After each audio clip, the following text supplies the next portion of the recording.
اللہ نے اس عقل کو دیا ہے، جب اس عقل سے کمانے کا طریقہ سیکھا جا سکتا ہے، اس عقل سے کھانے پینے کا طریقہ سیکھا جا سکتا ہے، تو یہی عقل اس بات کا تقاضا کرتی ہے کہ آدمی خدا کو تلاش کرے اور ہدایت کو تلاش کرے۔ تو ایک طرف علماء کا یہ رویہ، دونوں طرف علماء کے اقوال ملتے ہیں۔ فرمایا وَمَنْ أَظْلَمُ مِمَّنْ ذُكِّرَ بِآيَاتِ رَبِّهِ فَأَعْرَضَ عَنْهَا، اس سے بڑھ کر کون ظالم ہے کہ جس کو نصیحت کی جائے اس کے رب کی آیات سے، فَأَعْرَضَ عَنْهَا، اور وہ اس سے روگردانی کرے، اعراض کر لے، منہ پھیر لے۔ مَا قَدَّمَتْ یدا، کہ اس نے اپنے ہاتھوں سے کیا چیز آخرت کے لیے بھیجی ہے، اس کے کرتوت کیا ہے۔ ایک وہ ہے جس نے آیات جس کے سامنے پیش کی، اس کی عقل میں بھی آئیں لیکن پھر بھی اس نے منہ پھیرا۔ اللہ کہہ رہا پھر ایسے ہٹ درموں کے لیے اللہ کی طرف سے فیصلہ ہو جاتا ہے۔ فیصلہ کیا ہوتا ہے؟ انا جعلنا علی قلوبہم اکنۃ، اور بے شک ہم نے ان کے دلوں پر پردہ ڈال دیا، ان یفقہوہ، تاکہ وہ اب ہدایت کی بات کو سمجھ نہ سکے، وفی آذانہم وقرا، اور ہم نے ان کے کانوں پر وقرا، بھاری پن، بوجھ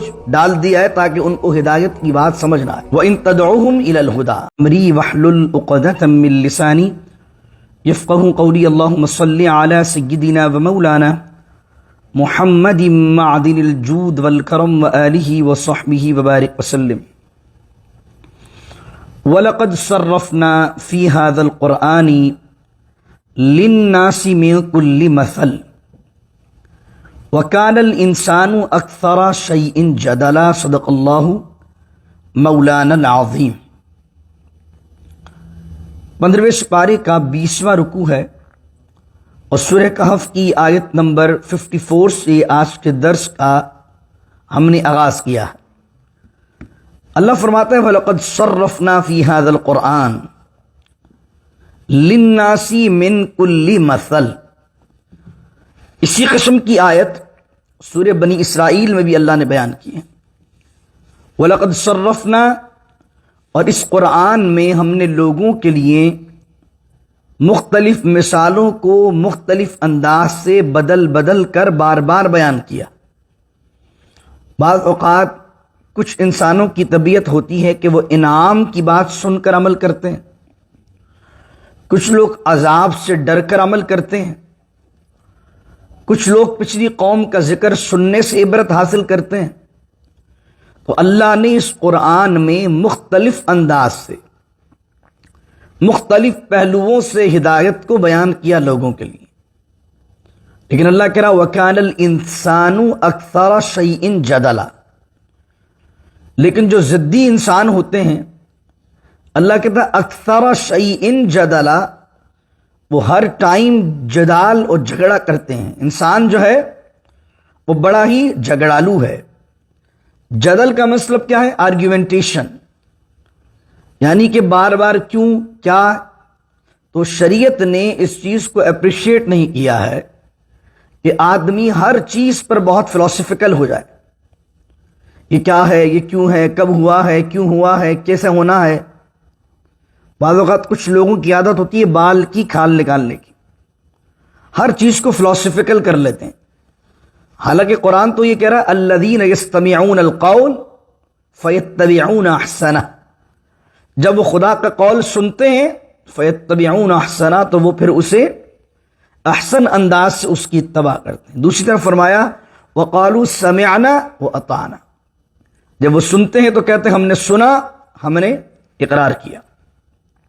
لیکن یہاں اللہ فرما رہا وَكَانَ الْإِنسَانُ أَكْثَرَ شَيْءٍ جَدَلًا، لیکن جو ضدی ہوگا جدل کرے گا، آرگیومنٹیشن کرے گا۔ وَمَا مَنَعَ النَّاسَ أَن يُؤْمِنُوا إِذْ جَاءَهُمُ الْهُدَىٰ وَيَسْتَغْفِرُوا رَبَّهُمْ، اور منع نہیں کیا لوگوں کو کہ وہ ایمان لے آئیں، إِذْ جَاءَهُمُ الْهُدَىٰ، جب ان کے پاس آ گئی ہدایت، وَيَسْتَغْفِرُوا رَبَّهُمْ، اور وہ اپنے رب سے بخشش چاہیں۔ اس چیز سے لوگوں کو کس چیز نے روکا؟ تو اللہ کہہ رہا ہے جس کے دل میں ہٹ درمی ہے، جو جھگڑالو ہے، اللہ کہتا ہے الا ان تأتیہم سنت الاولین، دو میں سے ایک چیز روک رہی تھی انہیں ایمان لانے سے، اللہ سے معافی مانگنے سے، کہ ان تأتیہم سنت الاولین، کہ آ جائے ان کے پاس پچھلی امتوں کا طریقہ۔ سنت الاولین، پچھلوں کا طریقہ، یعنی کہ وہ یہ چاہتے تھے کہ جس طریقے سے پچھلی قوموں پر عذاب آیا تھا ہم ان کا بھی یہ حال کریں. او یأتیہم العذاب قبلا، یا آ جائے ان کے پاس قبلا، فیس ٹو فیس عذاب. قبلا مطلب کیا ہوتا ہے؟ سامنے. اسی سے قبلہ نکلا ہے نا، سامنے قبلہ ہوتا ہے قبلا. یا پھر یہ پچھلی قوموں کا حال ہو جائے ان کا، یا او یأتیہم العذاب قبلا، یا ان کے سامنے فیس ٹو فیس عذاب آ جائے. اس سے مراد قیامت بھی ہے، کچھ نے اس سے مراد بدر کی جنگ بھی لی ہے کہ اللہ نے پھر ان پر عذاب اس طرح ڈالا کہ 313 کو فتح عطا فرما دی، 1000 سے زائد لوگوں پر. یہ ایک جنیرک جو ہے وہ چیز تھی، لیکن او یأتیہم العذاب قبلا کو جرنلائز اگر ہم کریں گے تو اس کے اندر ہر قسم کے عذاب کو شامل کیا جا سکتا ہے. پھر اب یہ منتظر تھے کہ عذاب آئے پچھلی قوموں کی طرح، اور بار بار حضور سے کہتے تھے، آپ کہتے ہیں عذاب آ جائے گا منکرین پر، تو آتا کیوں نہیں ہے؟ تو اللہ نبیوں کی ڈیوٹیز کو ایلوبریٹ کر رہا ہے کہ نبی کا کام کیا ہے، عذاب لے کر آنا ہے یا کیا کام کرنا ہے. اللہ کہہ رہا وما نرسل المرسلین، ہم نے نہیں بھیجا ہے رسولوں کو الا مگر مبشرین و منذرین. ہم جو ہے وہ انبیاء کو جو بنا کے بھیجتے ہیں وہ بشارت دینے والا مبشر بنا کے بھیجتے ہیں یا نذیر بنا کر بھیجتے ہیں، عذاب لانے والا لے کر بنا کر نہیں بھیجتے. ان کا کام، انبیاء کی ڈیوٹی جو اللہ نے ان کے سپرد کی ہے وہ ہے کہ اللہ کی فرما برداری پر بشارت دیں کہ فرما برداروں کو جنت ملے گی، فرما برداروں سے اللہ راضی ہوگا، فرما برداروں کے ساتھ یہ معاملات ہوں گے. اور نبی کا کام کیا ہے؟ وہ انذار کریں. انذار سے مراد کیا ہے؟ کہ اللہ کے عذاب سے ڈرائیں. پھر فرمایا وَيُجَادِلُ الَّذِينَ كَفَرُوا بِالْبَاطِلِ لِيُدْحِضُوا بِهِ الْحَقَّ، اور جن لوگوں نے کفر کیا انہوں نے جھگڑا کیا حق کو قبول کرنے میں، بالباطل، باطل کے ساتھ. جو لوگ جھگڑالو ہوتے ہیں، جن کو حل نہیں چاہیے، جن کو ہدایت نہیں چاہیے، تو وہ پھر فاؤنڈیشن لیس جھگڑا کرتے ہیں بالباطل، کسی بنیاد، بغیر بنیاد پہ جھگڑا. تو اللہ تعالیٰ ان کافروں کی بات یہ بیان کر رہا ہے کہ یہ ان کی عادت ہے. اور یجادل، پھر وہی لفظ آیا جادل یجادلو کا، جھگڑا کرنا. اور کافروں نے جھگڑا کیا اپنے باطل دلائل کے ساتھ. کیوں جھگڑا کیا؟ لیدحضوا بہ الحق، تاکہ وہ اس کے ذریعے سے زائل کر دیں، مٹا دیں حق کو. واتخذوا آیاتی، اور انہوں نے بنایا میری آیات کو. اللہ کہہ رہا میری آیات کو انہوں نے بنایا. وما انذروا، جس آیات سے انہیں ڈرایا گیا تھا، انذار کیا گیا تھا، ان آیات کو ہی ہزوا، انہوں نے مذاق کا نشانہ بنا لیا. ایک آیت میں بیان کیا جا رہا ہے ایمان لے آؤ ورنہ عذاب آ جائے گا. تو بجائے ڈرنے کے قرآن کا انکار، خدا کا انکار، رسول کا انکار، اور پھر آخرت میں آخرت کا انکار، اور اس کے بعد عذاب کا بھی انکار، اور پھر اس پر ٹھٹا.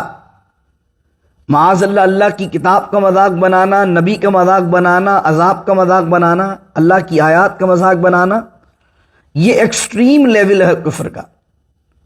تو اللہ کہہ رہا ہے ومن اظلم ممن ذکر بآیات ربہ فاعرض عنہا. فرمایا اس سے بڑھ کر کون ظالم ہے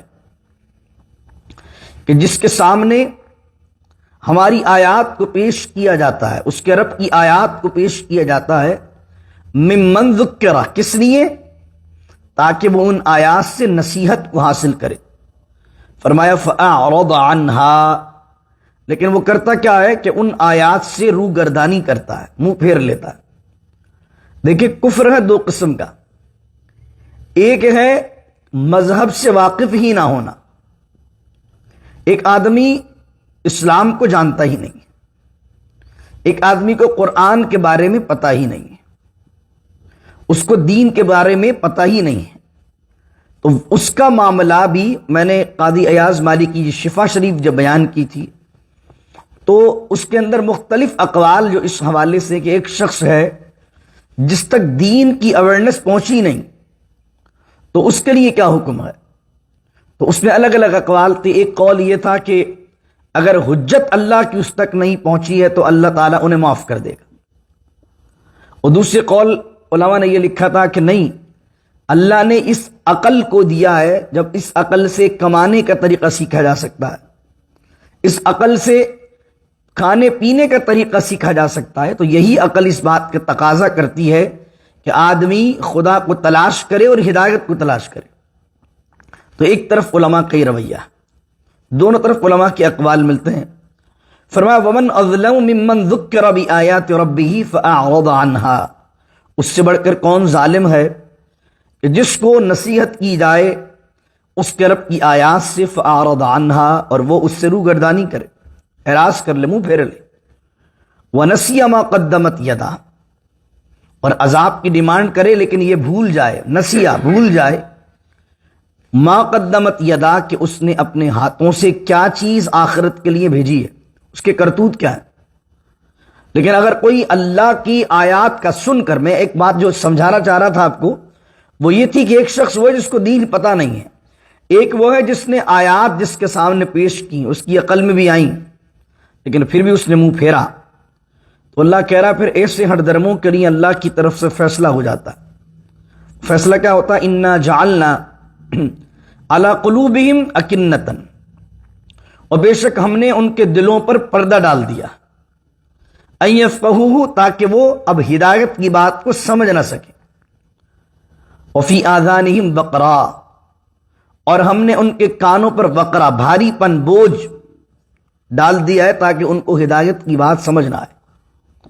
وَإِن تَدْعُوهُمْ إِلَى الْهُدَىٰ، اور اے حبیب اگر ان ہٹ درموں کو، ضدیوں کو، جو ایکسٹریم لیول کے کافر ہیں، جو اللہ کی آیات کا مذاق بنانے والے، فرمایا وَإِن تَدْعُوهُمْ إِلَى الْهُدَىٰ، اگر تم انہیں بلاؤ ہدایت کی طرف، if you call them for the guidance، فَلَن يَهْتَدُوا إِذًا أَبَدًا، تو ہرگز کبھی بھی تم انہیں ہدایت پانے والا نہیں پاؤ گے. یہ کبھی بھی ہدایت کو نہیں پائیں گے، کبھی بھی ہدایت انہیں نصیب نہیں ہو سکتی. اب اس کے فوراً بعد کیا فرمایا اللہ نے؟ اب جب یہ ہدایت نہیں پائیں گے، ان کے قلب پر بھی مہر ہے، ان کے کانوں پر بھی مہر ہے، تو اب عذاب ان پر کیوں نہیں آتا؟ این نصر اللہ، متی نصر اللہ، اللہ کی مدد کب آئے گی؟ ایک غریب مسلمان تو یہ سوچے گا نا کہ جب یہ ضدی ہیں، ہٹ درم ہیں، اللہ کی آیات کا مذاق بناتے ہیں، تو ان پر عذاب کیوں نہیں آ رہا ہے؟ تو اب اس کا ریزن اللہ دے رہا. اس وقت دنیا کے اندر بھی مسلمانوں پر ظلم و ستم ہو رہے ہیں، اور مسلمان کے زمان میں بات یہ آتی ہے کہ ظالم نیست و نابود فوراً کیوں نہیں ہو رہا؟ تو اللہ اپنا اصول بیان کر رہا ہے، لا بیان کر رہا ہے. وَرَبُّكَ الْغَفُورُ ذُو الرَّحْمَةِ، تمہارا پروردگار جو ہے نا وہ بہت بخشنے والا ہے اور مہربان ہے. لَوْ يُؤَاخِذُهُمْ بِمَا كَسَبُوا، اگر ہم ان کا مواخذہ کرتے، ان کو پکڑتے، بِمَا كَسَبُوا، اس چیز کے سبب جو انہوں نے کیے اعمال، لَعَجَّلَ لَهُمُ الْعَذَابُ، تو اگر ان کا معاملہ جو یہ ڈیزرو کرتے ہیں تو ہونا یہ چاہیے لَعَجَّلَ، فوراً آ جائے ان کے لیے عذاب. بل لہم موعد، مگر ان کے لیے وعدہ ہے اللہ کا، ایک مقررہ وقت پر ہی آنا ہے عذاب، نہ اس سے پہلے نہ اس کے بعد. لن یجدوا، اور اب دیکھیے اللہ نے کہا ابھی تو یہ مزے کر رہے ہیں، تمہارا رب مہربان ہے، بخشنے والا ہے، اس لیے ڈھیل دی ہوئی ہے ظالم کو. بل لہم موعد، لیکن ان کے لیے موعد ہے. موعد کا معنی وعدہ، مقرر جگہ. فرمایا لن یجدوا من دونہ موئلا، اور جس وقت اللہ کے وعدے کا یعنی عذاب کا وقت آ جائے گا، لن یجدوا من دونہ موئلا، تو ہرگز وہ نہیں پائیں گے اللہ کے علاوہ کوئی پناہ، کوئی پناہ گاہ نہیں ہوگی. موئلا مانے پناہ گاہ. آخری آیت وَتِلْكَ الْقُرَىٰ، اور یہ پچھلی قوموں کی بات کرتے ہیں تو اللہ کہہ رہا وَتِلْكَ الْقُرَىٰ، اور وہ بستیاں، قرآ مانے بستیوں کی جمع ہے. وَتِلْكَ الْقُرَىٰ، اور وہ بستیاں، اہلکناہم، ہم نے انہیں ہلاک کر دیا، قوم سمود، قوم عاد، یہ تمام جو آپ تمام چیزیں سن چکے ہیں. اور اللہ نے ان بستیوں کو ہلاک کر دیا لما ظلموا، کس وجہ سے کہ انہوں نے ظلم کیا.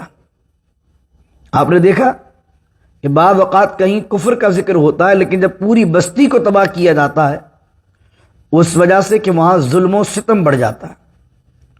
اور ایک طرف کہ سب سے بڑا ظلم کیا ہے؟ ان الشرک لظلم عظیم، انسانوں پر ظلم کرنا ایک الگ شے ہے. بندہ بندے کا حق مار دے یہ بھی ظلم ہے نا، لیکن جس طرح بندے پر بندے کا حق ہے اس طرح بندوں پر اللہ کا بھی حق ہے. تو جو شرک کرتا ہے وہ اللہ کا حق مارتا ہے. اللہ کا حق ہم پر کیا ہے؟ اسی کو معبود مانا جائے، اسے وحدہ لا شریک مانا جائے، اس کی ذات میں اس کی صفات میں کوئی شریک نہ ٹھہرا جائے، ہمیشہ ہر مشکل میں اس سے مدد طلب کی جائے، ہر معاملے کے اندر اسی پر توکل، اسی پر بھروسہ کیا جائے. فرمایا کہ اللہ کے اوپر اس طریقے کا ایمان رکھنا.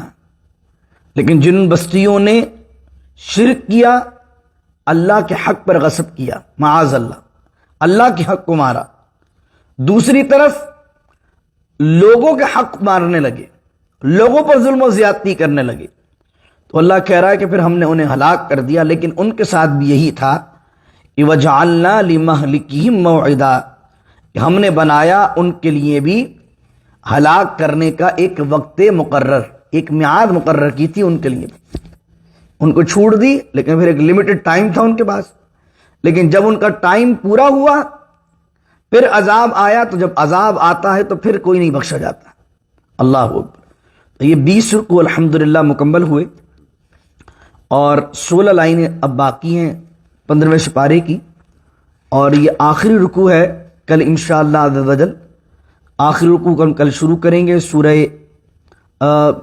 کہف کے اندر جو ہے آیت نمبر 60 سے 15ویں سپارے کا آخری رکوع ہے، سورہ کہف کا آخری نہیں ہے. اور کل بڑا انٹرسٹنگ واقعہ، کل پرسوں اس کے بعد 3 دن تک کل واقعہ شروع ہوگا حضرت موسیٰ علیہ السلام کا. موسیٰ علیہ السلام کی ملاقات اکثر روایت میں حضرت خضر سے ہوئی. حضرت خضر نے ان سے کہا کہ آپ یہ سوالات مجھ سے نہیں کریں گے. یہ دونوں ساتھ رہے، ان کا ساتھ سفر ہوا. 3 ایسے کام ایسے ہوئے حضرت خضر نے کیے جو موسیٰ علیہ السلام کے سمجھ نہیں آئے. تو وہ کس طریقے سے چلے، کیوں چلے، کس کے ساتھ چلے، کیا پورا وہ اسٹوری ہے، وہ اس میں کیا ہوا، اس کے بعد وہ کون کون سے کام تھے. پھر وہ 16واں پارہ شروع ہوتا، قال الم اقل لک انک، وہ انشاءاللہ سیٹرڈے کو ہمارا شروع ہوگا. اور پھر سنڈے کو ہم اسٹوری سنیں گے جو کہ 16ویں پارے کا دوسرا رکوع ہے. وہ ہے ذوالقرنین علیہ السلام اور یاجوج ماجوج. یاجوج ماجوج کا ذکر بھی سورہ کہف کے اندر ہی ہے. تو ابھی تک جو سورہ کہف میں آپ چیزیں سن چکے ہیں ان میں کیا ہے؟ اصحاب کہف کا قصہ، اور وہ فتنہ تھا مذہب کا فتنہ. اس کے بعد 2 لوگوں کا قصہ، باغ والوں کا. جو باغ والے کیا تھے؟ ایک امیر آدمی تھا، اس کو دولت کا نشہ تھا، وہ تھا فتنہ مال. اس کے بعد ان 2 رکوع میں ان 2 قصوں کو بیان کرنے کے بعد دنیا کی حقیقت کو بیان کیا، ہدایت کو، حق اور باطل کو کھول کر بیان کیا گیا. اور اب شروع ہوگا موسیٰ علیہ السلام کا قصہ. موسیٰ علیہ السلام کے بعد پھر ذوالقرنین اور یاجوج ماجوج کا قصہ، اور پھر اس کے بعد آخری رکوع ہے جس کے اندر کنکلوژن ہوگا پوری سورت کا، اور پھر سورت اپنے اختتام پر پہنچے گی انشاءاللہ. اور اس کے بعد پھر ایک اور انٹرسٹنگ سورت ہے اور وہ ہے سورہ مریم، اس کے اندر مریم علیہ السلام کا ذکر. یعنی اگر آپ 3 سورتوں کو دیکھیں تو بنی اسرائیل، سورہ کہف اور سورہ مریم، یہ تینوں صورتوں کا آپس میں ملاپ انشاءاللہ عز و جل میں انشاءاللہ کوشش کروں گا کہ سیٹرڈے کو، اور جب میں یاجوج ماجوج کا قصہ بیان کروں تو یہ پہلو انشاءاللہ عز و جل بیان کروں کہ ان تینوں صورتوں میں آپس میں کیا ریلیشن ہے اور کیا ایک انٹرسٹنگ ٹاپکس ہیں ان کے اندر جو آپس میں ایک دوسرے کو ریلیٹ کرتے ہیں. دعا کیجیے اللہ رب العزت سے اللہ تعالیٰ عمل کی توفیق عطا فرمائے. اور جو 15 سپارے بچے ہیں جو ہو گئے ہیں اللہ انہیں اپنی بارگاہ میں قبول کر لے، اور جو باقی ہیں اللہ خیر کے ساتھ، عافیت کے ساتھ، خوش و خرم اور سلامتیوں کے ساتھ اس کو بھی اس درس میں بیان کرنا نصیب فرمائے، اور اپنے کرم سے، اپنے فضل سے ان تمام معاملات میں ہمیں اخلاص کامل کی دولت سے مالا مال فرمائے. بسم اللہ الرحمن الرحیم. الحمدللہ رب العالمین والصلاة والسلام علی اشرف الانبیاء والمرسلین ربنا ظلمنا انفسنا وان لم تغفر لنا وترحمنا لنكونن من الخاسرین رب اجعلنی مقیم الصلاة ومن ذریتی ربنا وتقبل دعاء ربنا اغفر لی ولوالدی وللمؤمنین یوم یقوم الحساب وصلی اللہ تعالی علی خیر خلقہ محمد وعلى آلہ وصحبہ اجمعین برحمتک یا ارحم الراحمین لا الہ الا اللہ محمد رسول اللہ صلی اللہ علیہ وسلم.